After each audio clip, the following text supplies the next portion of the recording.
अस्सलाम वालेकुम viewers and students. Viewers, ये 1843 का ज़माना था जब इंग्लैंड में एक छोटी सी किताब पब्लिश हुई।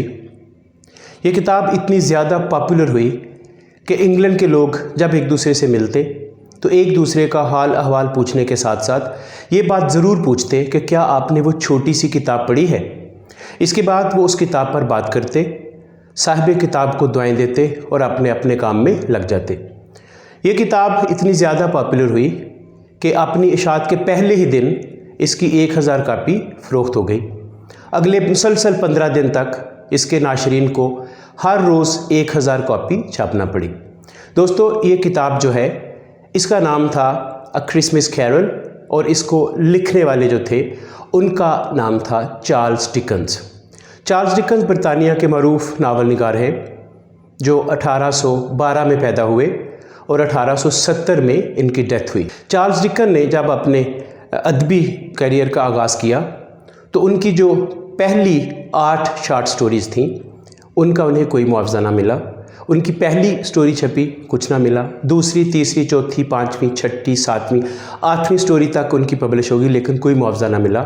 इसके बाद जब उनकी जो पहला चेक मिला उनको, जो उनकी अदबी आमदन का या अदब से होने वाली कमाई का जो पहला चेक था वो सिर्फ़ 1 पाउंड का था, यानी कि पाकिस्तानी रुपयों में देखा जाए तो सिर्फ 200 रुपया था। यही चार्ल्स डिकन जिन्होंने पहली 8 स्टोरीज़ लिखने के बाद 1 पाउंड मुआवजा हासिल किया था, इन्होंने जब 1870 में इनका जो आखिरी नावल था, इसका नाम था the mystery of Edwin druid, जब वो पब्लिश किया गया तो क्या आप जानते हैं कि उसका मुआवजा इनको कितना मिला था? जी हाँ, अगर आप नहीं जानते तो मैं आपको बताता हूँ। उन्हें इस नावल का मुआवजा जो है वो 3 पाउंड पर वर्ड मिला था, यानी कि आज के हिसाब से अगर पाकिस्तानी रुपयों में देखा जाए तो एक लफ्ज़ का तकरीबन 600 रुपया इनको मिला था। ये जो मिसाल आपके सामने बयान की है, इसका मकसद उस सवाल का जवाब देना है जो अक्सर मेरे स्टूडेंट्स मुझसे पूछते हैं, सर अगर हम लिखना चाहें तो हम कैसे लिखें, हमें कितनी मेहनत करनी पड़ेगी, हम कितनी देर बाद अच्छे राइटर बनेंगे और हमें जब हम राइटर बन जाएंगे तो हमें कितना मुआवजा मिलेगा, हम कितने पैसे कमा सकेंगे। ये सवाल मेरे स्टूडेंट्स भी पूछते हैं और चूँकि मेरी जो सहाफ़ती ज़िंदगी है उसका ज़्यादातर जो वक्त है वो मुख्तलिफ़ अखबारात के मैगज़ीन सेक्शन में गुजरा है, तो वहाँ बेशुमार नए लिखने वाले हैं जिनकी रोज़ाना की बुनियादों पर तहरीरें जो हैं वो मिलती हैं। तो उनको देखा जाता है, जो उसमें लगने के काबिल होती है, थोड़ी सी उसकी वो काट छांट करके उसको उलगा दिया जाता है, बाकी जो है वो पड़ी रहती हैं। अब जिन्होंने तहरीरें भेजी होती हैं, जब वो फ़ोन करके पूछते हैं सर हमारी जो तहरीर है ये क्यों नहीं लगी या कब तक लग जाएगी या मैं एक अच्छा लिखने के लिए क्या करूं, तो फिर उन्हें यही बताया जाता है भी आप ऐसा करें कि आप पढ़ें, बहुत ज़्यादा पढ़ें आप और फिर लिखें। और अगर किसी को ये कह दिया जाए कि आप अच्छा लिखते हैं तो उसका अगला सवाल होता है सर अगर हम लिखते हैं अच्छा तो हमें मुआवजा कितना मिलेगा। तो उन्हें फिर यही कहा जाता है भी आप मज़ीद लिखें, अपनी पहचान बनाएं और जो मुआवजे वाला जो मरहला है ये बाद में आता है। तो उसके बाद कुछ ऐसे हैं जो रब्ता करना ही छोड़ देते हैं और कुछ उनमें से ऐसे हैं जो वाकई लिखना चाहते हैं। वो फिर ये बात पूछते हैं कि हमें कौन सी किताबें पढ़नी चाहिए, हमें किस मौजू पे पढ़ना चाहिए, हमें कौन से जो कालम निगार हैं उनको पढ़ना चाहिए, कौन से मुसन्निफ़ीन हैं जिनकी किताबें पढ़नी चाहिए। तो ऐसे जो लोग हैं, ऐसे जो स्टूडेंट्स हैं, जैसे जो नए लिखने वाले हैं, उनके लिए आज की जो ये वीडियो है उनके लिए इसमें से कुछ बातें हैं। एक मिसाल मैंने आपको चार्ल्स डिकन्स की अभी पहले बताई है, अभी 2 इसकी मिसालें जो हैं हम और आगे बयान करेंगे कि जो लिखने वाले होते हैं उन्हें कितनी मेहनत करनी पड़ती है, कितनी रियाजत करनी पड़ती है, कितना मुताला करना पड़ता है और फिर जाके दुनिया उनको मानती है। इसके हवाले से हम बात करेंगे जो ड्रामा नगार हैं जॉर्ज बर्नर्ड शॉ, उनकी। जॉर्ज बर्नर्ड शॉ का ताल्लुक आयरलैंड से था। ये राइटर बनना चाहते थे, लिखने का बहुत ज़्यादा शौक़ था। इनके बारे में ये कहा जाता है कि इनकी उम्र जब 7 साल थी उस वक्त तक ये शेक्सपियर को पढ़ चुके थे, बेनियान को पढ़ चुके थे, द अरेबियन नाइट्स जिसको हम अलिफ लैला और लैला कहते हैं इसको पढ़ चुके थे और साथ साथ बाइबल का मुताला भी कर चुके थे। और जब इनकी एज 18 साल तक हुई तो उस वक्त ये जो फ़िलासफ़र और पॉलिटिकल थिंकर्स थे जैसे हर्बर्ट स्पेंसर है, स्टुअर्ट मिल है और टाइम वॉल है, इन सब को ये पढ़ चुके थे, इनकी निगारशात से ये वाकिफ़ थे। तो दोस्तों, इन्होंने घर वालों को फाइनेंशियली सपोर्ट करने के लिए छोटी उम्र में नौकरी शुरू कर दी तो इन्होंने जो अपनी नौकरी थी 1876 में 20 साल की एज में इन्होंने अपनी जो नौकरी है वो छोड़ दी। नौकरी छोड़ने के बाद ये इंग्लैंड आ गए, जहाँ इनकी वालदा जो है वो मौसीकी की तालीम देकर गुजर बसर करती थी। वहाँ इन्हें अदबी शोहरत मिली, लेकिन वो इतनी आसानी से नहीं मिल गई। ये यहाँ आपको ये भी बताता चलूँ कि ड्रामा नगार बनने से पहले ये नावल लिखते थे, ये नावलिस्ट बनना चाहते थे। इन्होंने अपने 6 नावल लिखे, उनका मसवदा जो है वो बरतानिया और अमेरिका के पब्लिशर्स को भेजा, लेकिन किसी ने भी इनका कोई नावल नहीं छापा।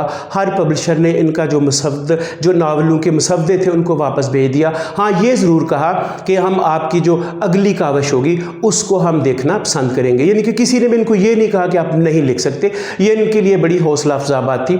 ये लगे रहे, ये इनका जो हिम्मत थी नहीं हारी इन्होंने, ये मज़ीद रिसर्च करते रहे, पढ़ते रहे, स्टडी इनकी जारी रही और लिखा इन्होंने बहुत ज़्यादा। इन्होंने अपने ऊपर फ़र्ज़ कर लिया हुआ था, अपने ऊपर लाजमी कर लिया हुआ था कि मैंने रोज़ाना 5 सफ़े ज़रूर लिखने हैं।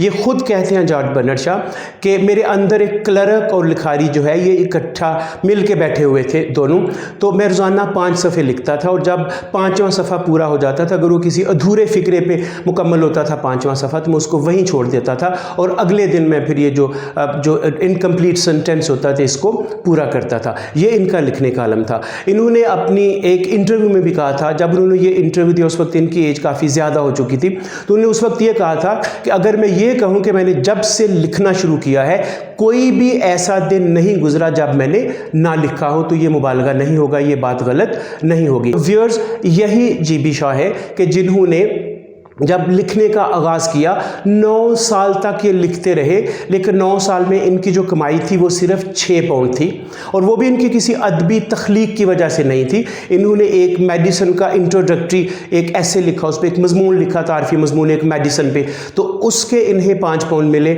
और 1 पाउंड उन्हें इलेक्शन में वोटों की गिनती करने का जो मुआवजा था वो मिला। इस तरह इन्होंने 9 साल में 6 पाउंड कमाए, लेकिन हिम्मत नहीं आ रही। यही बर्नार्ड शॉ हैं जिन्हें 1925 में अदब का नोबेल प्राइज़ मिला, जो उस वक्त 7000 पाउंड था, उस दौर में जो 1925 में मिला था। तो दोस्तों, तीसरी जो एग्ज़ाम्पल है वो मैंने ली है अपने उर्दू अदब से ली है। बहुत बड़ा नाम है उर्दू अदब से दिलचस्पी रखने वाले लोग अच्छी तरह वाक़फ़ इस नाम से, वो हैं आगा हशर कश्मीरी। तो आगा हशर कश्मीरी 1879 में पैदा हुए और 1935 में इनकी डेथ हुई। इनके भी जो मुताला का शौक़ था, जो पढ़ने का शौक़ था, जो लगन थी, उसके बारे में कहा जाता है। सादत असल मंटू बयान करते हैं, वो कहते हैं कि इतने में पान आ गए जो अखबार के कागज़ में लिपटे हुए थे। नौकर अंदर चला तो आगा साहब ने कहा, कागज़ फेंकना नहीं, संभाल के रखना। मैंने एकदम हैरत से पूछा, आप इस कागज़ को क्या करेंगे आगा साहब? आगा साहब ने जवाब दिया, पढ़ूंगा। छपे हुए कागज़ का कोई भी टुकड़ा जो मुझे मिलता है मैंने ज़रूर पढ़ा है।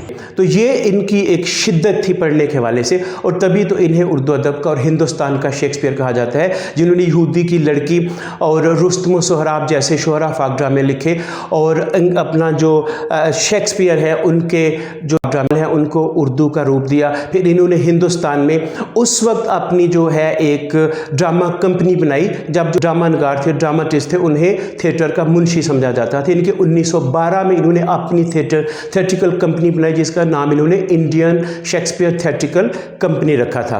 तो ये इनका जो एक लगन था, शौक़ था, जुनून था, बे इंतहा मुताला था इनका, तो इसी वजह से इन्हें ये लक़ब मिला। और आज भी जो है वो उर्दू अदब में जो ड्रामे की अगर बात की जाए तो इनके ज़िक्र के बगैर उसकी तारीख़ जो है वो नामुकम्मल रहती है।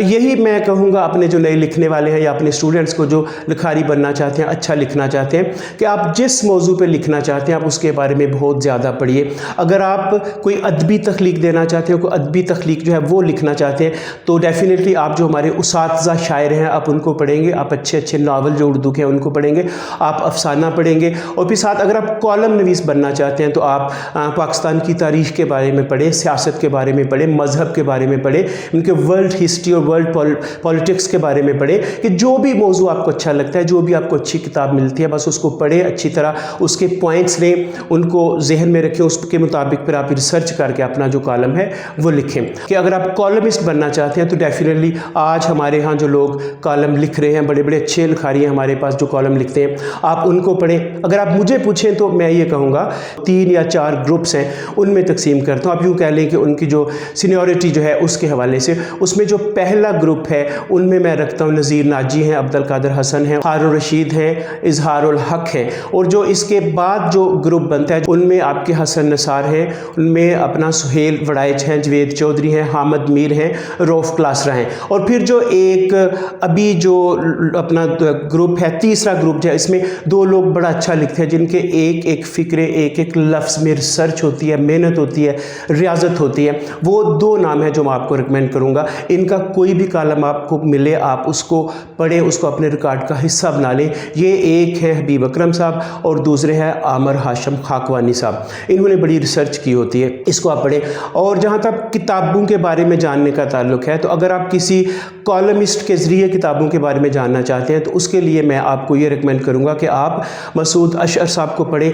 उनकी बड़ी रिसर्च होती है, ख़ास तौर पर जो आलमी अदब है उस पर बड़ी गहरी नज़र है उनकी। उन्होंने अपने अक्सर कालमों में जो आलमी अदब के बारे में मुख्तलिफ़ किताबों का जिक्र किया होता है, आप उन किताबों की लिस्ट बनाकर पढ़ सकते हैं। तो ये सारी बात करने का मकसद ये है कि अगर आप अच्छे राइटर बनना चाहते हैं तो आपको ज़्यादा पढ़ना होगा, बहुत ज़्यादा पढ़ना होगा, क्योंकि इसके बगैर आप अच्छा नहीं लिख सकते। तो आप में से कल को कोई हसन साहब बन सकता है, कोई हबीब अकरम बन सकता है, कोई आमिर हाशिम खाकवानी बन सकता है, हामिद मीर बन सकता है, रऊफ क्लासरा बन सकता है। इन्होंने भी जब ज़िंदगी का सफ़र शुरू किया था, अपनी जो सहाफ़ती करियर का आगाज़ किया, तो ये भी हम जैसे थे, लेकिन उन लोगों ने मेहनत की है, रियाजत की है, पढ़ा है बहुत ज़्यादा।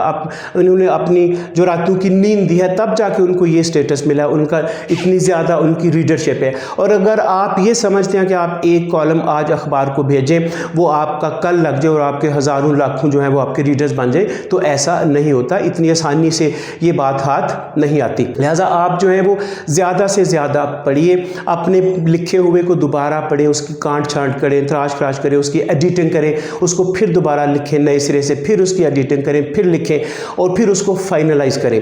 जब आप इतनी रियाजत करेंगे, इतनी मेहनत करेंगे, तो आप यकीनन तरक्की कर सकते हैं। एक बात आप जहन में रखिएगा कि जब तक आप अपने लिखे हुए को कहीं पब्लिश करने के लिए भेजने से पहले बार बार नहीं पढ़ेंगे, अपने पब्लिश हुए को आप नहीं पढ़ेंगे, तो ये उम्मीद मत रखिए कि आपको कोई दूसरा पढ़ेगा। इसके साथ ही मुझे इजाज़त दीजिए, अपना ख्याल रखिएगा। खुदा हाफिज़।